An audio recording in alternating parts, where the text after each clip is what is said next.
Reverend East, and I express the same sentiment, of course, to Reverend Carpenter.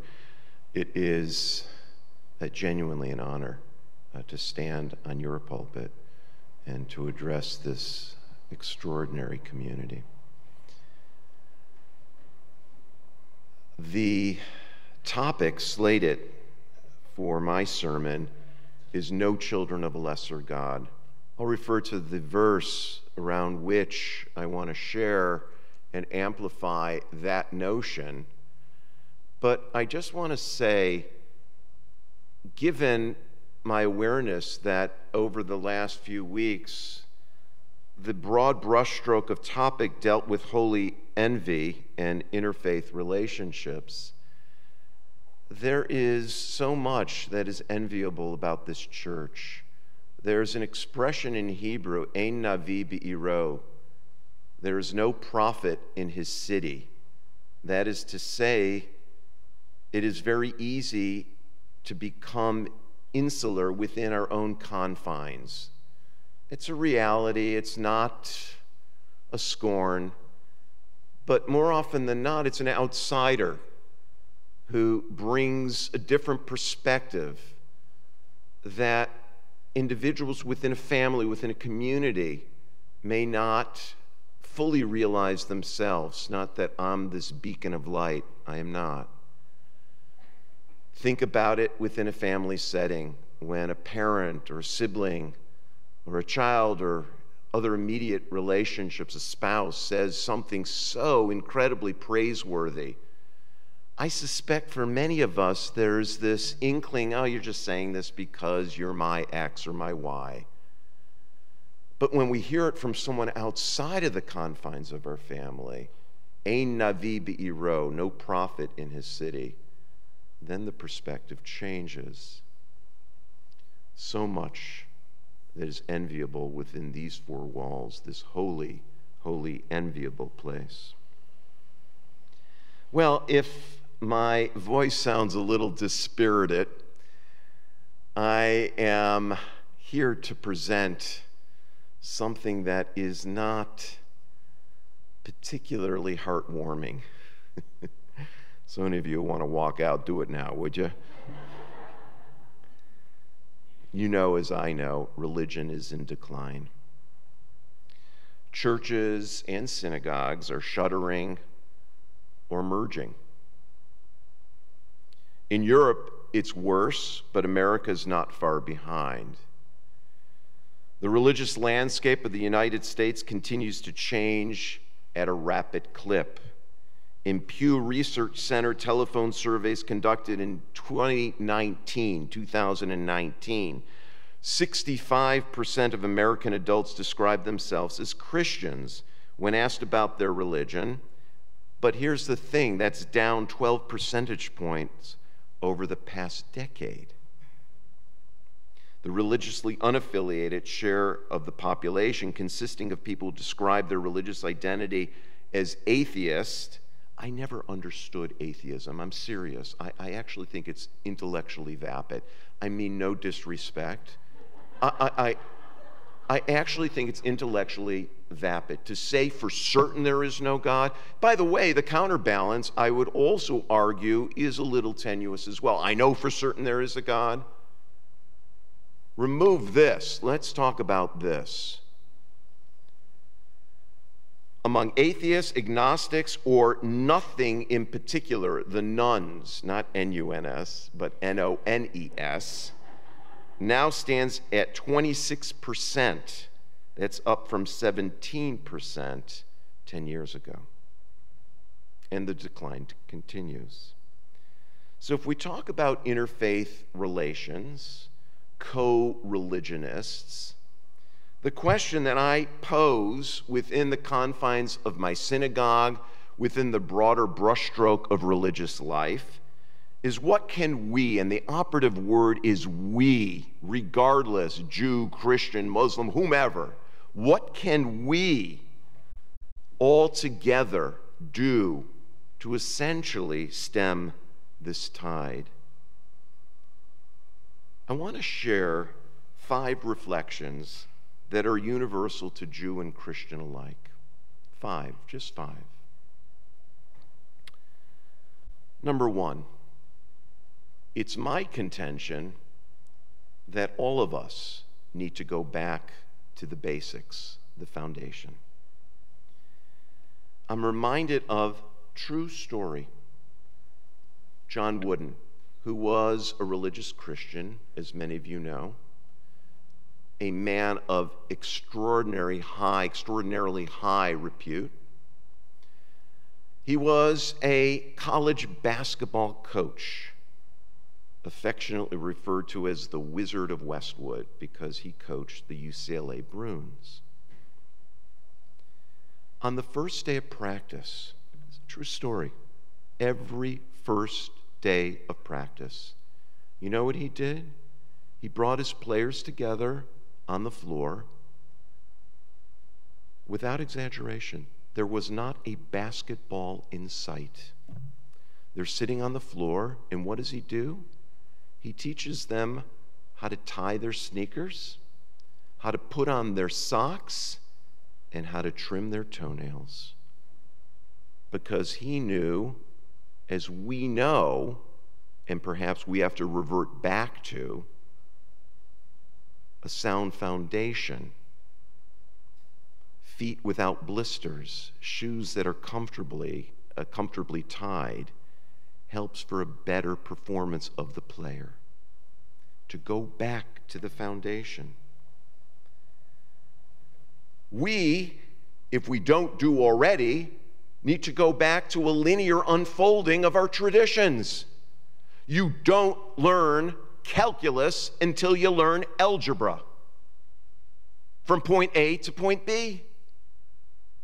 One of the great gifts and standouts of Western religion is linear time, not cyclical time.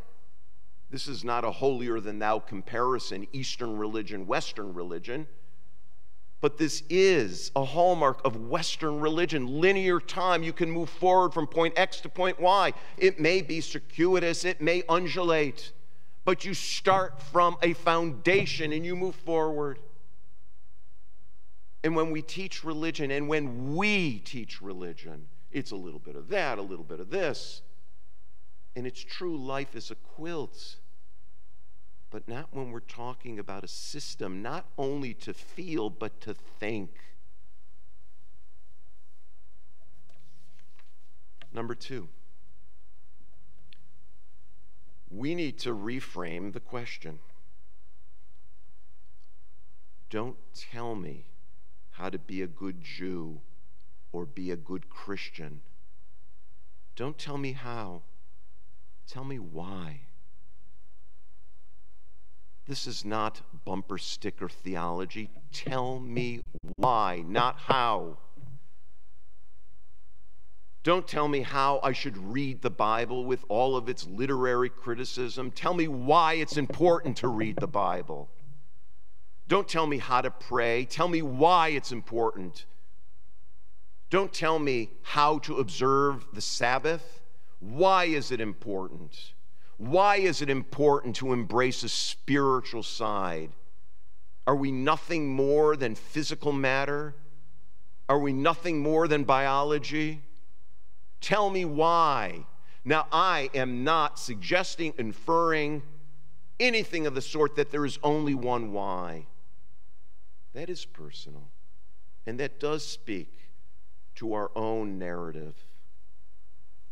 There are many reasons, and thank God there are, as to why. Number 3, does God exist is the wrong question. The more pressing question, what difference can God make in my life? Intellectually, I'm actually glad we don't know for certain that God exists. That's why I think atheism is a vapid intellectual pursuit. It's the wrong question. I'm glad we don't know. I think if we did know, it would probably drive us nuts. And by the way, as an addendum, I am actually glad we don't know for certain, as an objective standard, as a fact, there is an afterlife. I believe there are good arguments for God's existence. I believe there is a God. I pattern my life around that very notion. I actually believe there is an afterlife. Within Judaism, contrary to what many Jews are mistaken in thinking, there is a notion of heaven. There is a notion of hell. There is a purgatory. Jesus, who was born a Jew, lived his life as a Jew, died as a Jew. Where do you think he got that idea? But I'm still glad that we don't know for certain. If I knew for certain this is all there was to our existence, I don't know what I would do, to be honest with you. I'm serious. And if I knew there was for certain an afterlife, well, things get rough. Hit the reset button, right? Does God exist is the wrong question. What difference can God make in my life?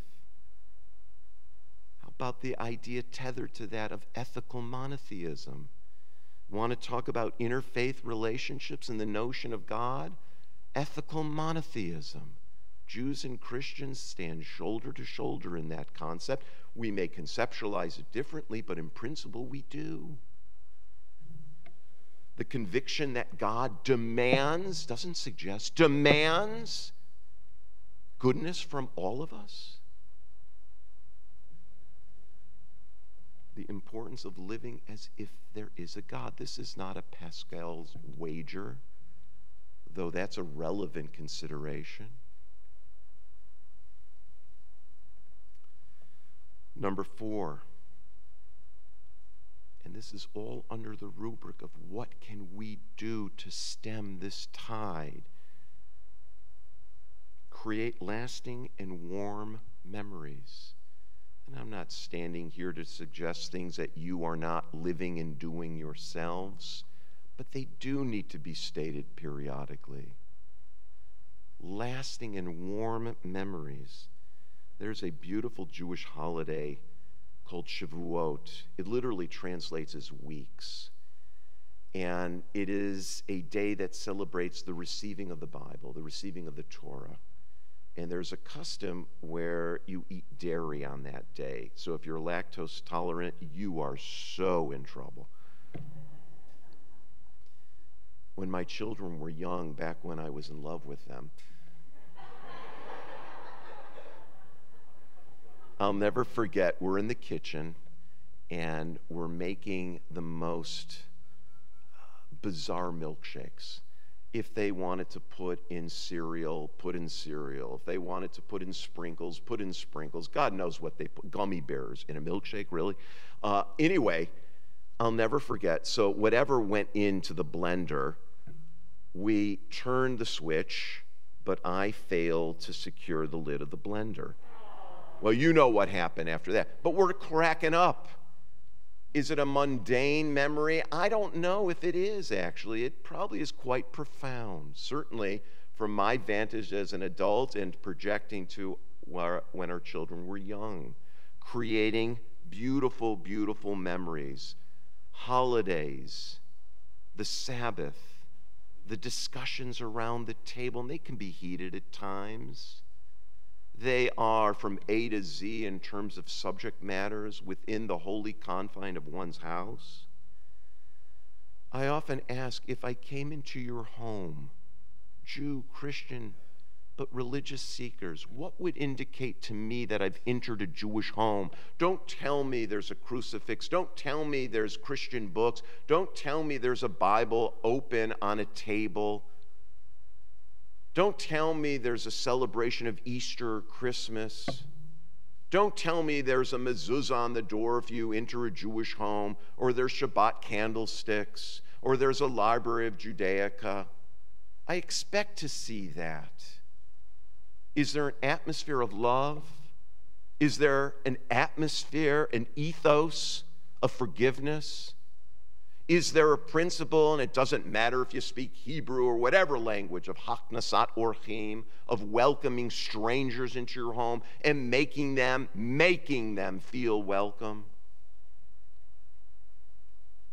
The power of creating lasting and warm memories. Number 5, and this is just 5, there are so many more. Go back to core biblical principles. I often lament our physical therapist, our personal trainers demand more from us than we as religious devotees demand of our religion. Let me reword that. Our religion demands more from us, but we're often not compliant. We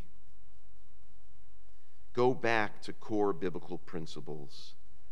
When I think of my children's generation, when I think of my colleagues, my contemporaries, since when have we left our sophisticated Western-trained minds at the door? Our kids want serious inquiries to at least be deliberated. You want to know what they genuflect? They genuflect to an Ivy League education, which is often bereft of moral instruction, meaning, depth. We are all the beneficiary of it in one way or another. The Holy of Holies today is now the Chancellor's office. I'm not begrudging higher education. I personally am the beneficiary of it. But we're losing the core principles that built those institutions. Reverend Carpenter's at Duke, if not now, this week. The great universities were built around divinity schools, for heaven's sakes. There was debate whether or not Hebrew should have been the national language of the United States. The biblical language, Hebrew. We don't speak about religion as a system that imbues meaning, deals with theodicy, morality, eschatology, community, love, obligation. Our young people yearn for these things, and we're abdicating them to the university, which is important, or other venues. And you look at the way religion is portrayed, certainly through the Hollywood lens, it's an embarrassment. We need to reclaim that stake. Serious religious theologians are not so lofty and so beyond understanding. You know, Albert Einstein's favorite, one of my favorite aphorisms of Albert Einstein, the sign of true genius is to make something as simple as possible, but not more so. I want to talk about a core biblical principle. I want to turn to the verse that I selected for today's sermon. It comes from the book of Genesis. Genesis is the name given to the Bible, the result of the Septuagint, the Greek translation. In Hebrew, it's referred to as Bereshit. The compilers of, the editors of the Septuagint named the books according to what they thought was the primary issue of a given book. So hence, Genesis, the beginning of the world. The truth is, the book of Genesis only talks about the creation of the world, not as a pseudoscience, but maybe for a couple chapters, deals with family. I love this verse. Talk about core principles in the Bible. In Hebrew it reads, Vayivra Elohim et Adam b'tzalmo, b'tzelem Elohim bara oto, v'zachar v'nikeva bara otam. And the translation, as you see it, God created humankind in his image. In the image of God he created them. Male and female he created them. The key word, B'Tselem Elohim, in God's image. Modern Hebrew, the word Tselem, Matzlema, you can hear the alliterative connection, means a camera. A camera takes the image, absorbs the image. In the image of God, all human beings are created. Core principles, foundational issues, things that do speak across faith boundaries. This is such a transformative verse. Every human being has immeasurable worth and dignity because every human is fashioned B'Tselem Elohim, in God's image. All of us are created in God's image. There are no children of a lesser God. That's one of the greatest, not the, but one of the greatest biblical quotes, a core principle. But we're not saying it. Along with God knows what else we're not saying. I don't know. Are we afraid? Is it not clear in our own minds? Combination of any number of factors. I'm not saying there's a magic fix here. There isn't. But the idea that all human beings are made in God's image is as urgent a message today as at any time. What it says is that all human beings share the same Creator. And it ultimately doesn't matter the color of your skin, your physical appearance, your ethnicity, your sexual preference, your occupation, your intelligence, your zip code, your bank account, your political orientation, your level of education, because all of us are made in God's image. I actually believe that. It's not new to me. It's timeless. I could be incredibly presumptuous. I actually believe Jesus believed it. 5 things. Talk about how we, as co-religionists, can help stem this really concerning downward trend with unaffiliation, with the change and closing, shuttering of synagogues and churches. 5 things. Go back to the basics. Let's learn again how to tie our shoes. Number 2, reframe the question. Not how. I don't want to know how. I'm not interested in how. Tell me why first. There are multiple answers as to why. That's personal. Number 2, does God exist? It's the wrong question. Always was. Can't prove it. I'm glad we can't prove it. Question is, what difference operatively can God make in one's life? Number 4, continue to create lasting memories. You can imagine the milkshakes just, all over the place in our kitchen. And number 5, let's all of us go back to core biblical principles. It's there. It's always been there. I wish you a very, very blessed Sunday and week to follow.